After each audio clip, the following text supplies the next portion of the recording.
Hello everyone and welcome to my YouTube channel enjoyment with studies. कैसे हो सभी? With fresh brain, पूरे जोश के साथ वेलकम। तो आज मैं आपको बताने वाली हूँ ह्यूमन बॉडी के कुछ अमेजिंग फैक्ट्स जो आपको शायद नहीं पता होंगे।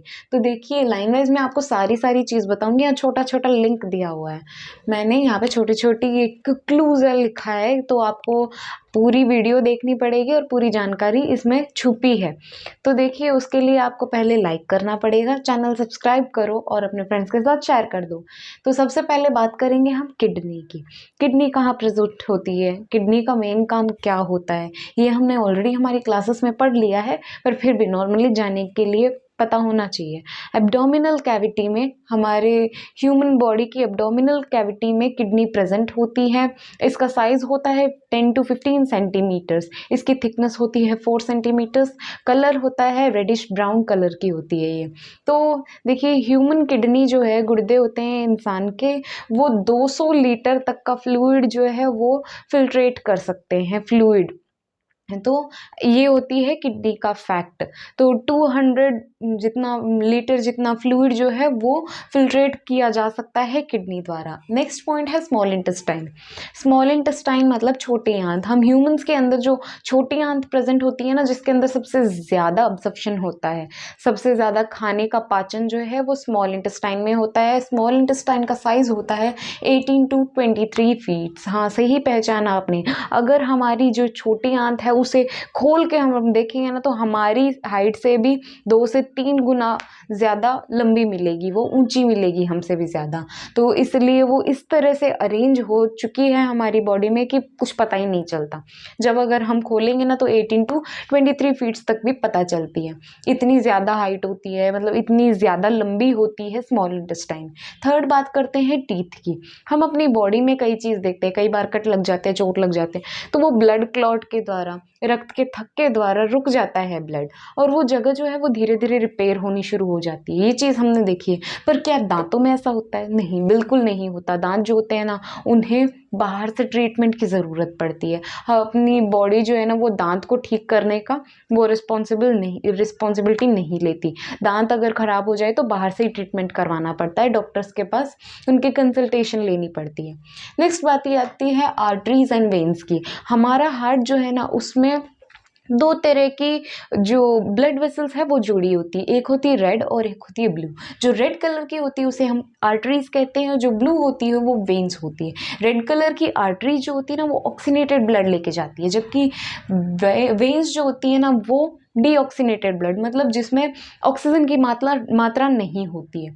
आर्टरीज जो होती है ना, इसके अंदर ऐसा रक्त दौड़ता है जिसके अंदर ऑक्सीजन की मात्रा होती है, पूरी बॉडी में फैला के आता है। मतलब हार्ट से पूरे पूरे बॉडी ऑर्गन को ये सप्लाई करते हैं वेन्स, आर्टरीज। जब हम बात करते हैं वेन्स की, वेन्स का मतलब ये है कि डीऑक्सीनेटेड ब्लड जो है, मतलब जिसके अंदर ऑक्सीजन यूज कर ली जा चुकी है, वो जो ब्लड है वो इकट्ठा करके अपने हार्ट के पास लेके आता है। हार्ट जो है वो लंग्स के पास प्रेजेंट है, फिर वो वहां से ऑक्सीजन लेके पूरी बॉडी में फिर से सप्लाई कर देता है। तो ये होते हैं आर्टरीज और वेन्स।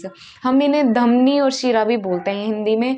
तो इनकी बात ये है ना कि ये जो ब्लड कैपिलरीज है ना, इन्हें हम जोड़कर देखते हैं ना, तो ये 1 लाख किलोमीटर तक की लंबाई तक फैल सकती है। इतनी लंबी दूर तक फैली हुई होती है ये। पर हमारी बॉडी में इसी तरह अरेंज है ना। ये भी शॉकिंग फैक्ट।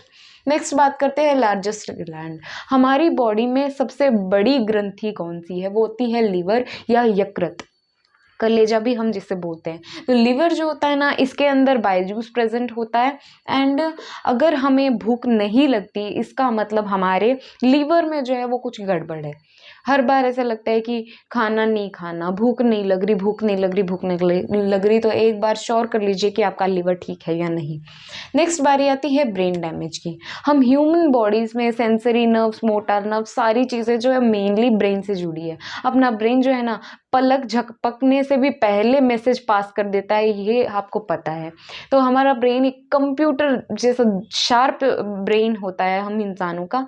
हम इंसान जो है अपने ब्रेन के थ्रू कुछ भी कर सकते हैं अगर इसे यूज़ कर लिया जाए तो ये ब्रेन जो है ना, अगर ऑक्सीजन की मात्रा ढंग से अपने ब्रेन में नहीं जाती है ना, तो अपने ब्रेन में कुछ प्रेजेंट सेल्स, न्यूरॉन्स जो है वो ख़राब हो सकते हैं, और न्यूरॉन्स जो है अगर वो बंद पड़ गए तो अपना ब्रेन डैमेज हो सकता है।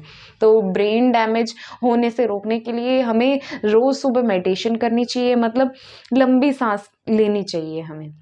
तो ये काम करेंगे तो ब्रेन डैमेज नहीं होगा और उसके चांसेस भी कम होंगे। नेक्स्ट होती है लार्ज इंटेस्टाइन। हमारी लार्ज इंटेस्टाइन, जैसे हमने स्मॉल इंटेस्टाइन में पढ़ा था कि वहाँ पे बहुत सारे फ्लूइड्स का जो है वहाँ पे खाने का अब्जॉर्प्शन होता है, खाने का अब्जॉर्प्शन स्मॉल इंटेस्टाइन में होता है। तो लार्ज इंटेस्टाइन के अंदर सिर्फ पानी का और सोडियम का, Na जो है ये सोडियम का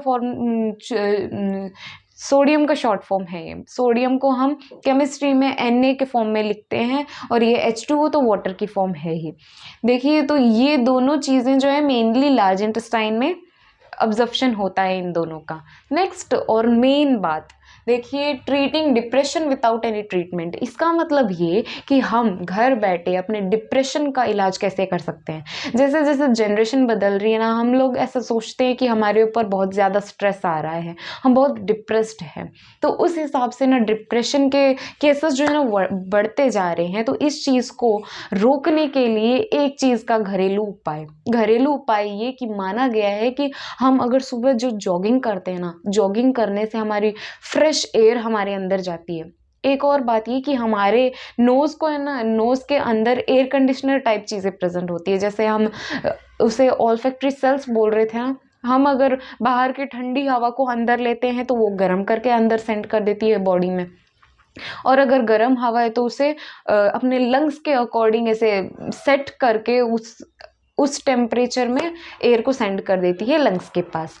तो वो अपनी बॉडी जो है ना, बॉडी को ऑक्सीजन की ज़रूरत है, ज़्यादा से ज़्यादा ऑक्सीजन होनी चाहिए, blood circulation time to time होना चाहिए, मतलब एकदम ऐसे स्लो नहीं होना चाहिए, फास्ट नहीं होना चाहिए, ब्लड सर्कुलेशन की टाइमिंग एकदम परफेक्ट होनी चाहिए। ये चीज़ तभी हो सकती है जब हम morning with fresh brains jogging करेंगे। तो घरेलू उपाय यही है, हमें डिप्रेशन से अगर घरेलू उपाय में बचना है तो ये सबसे बेस्ट ऑप्शन है, आप करोगे तो अगर डिप्रेशन में हो तो देखिए आपको जल्दी रिजल्ट्स मिलेंगे।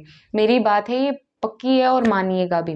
तो कैसी लगी वीडियो एंड कौन सा आपको सबसे ज़्यादा ऐसे अमेजिंग सा फैक्ट लगा, मुझे ज़रूर बताना। वीडियो लाइक करो, फ्रेंड्स के साथ शेयर करो वीडियो, एंड चैनल को सब्सक्राइब करो। Please support me guys. Bye and have a great day.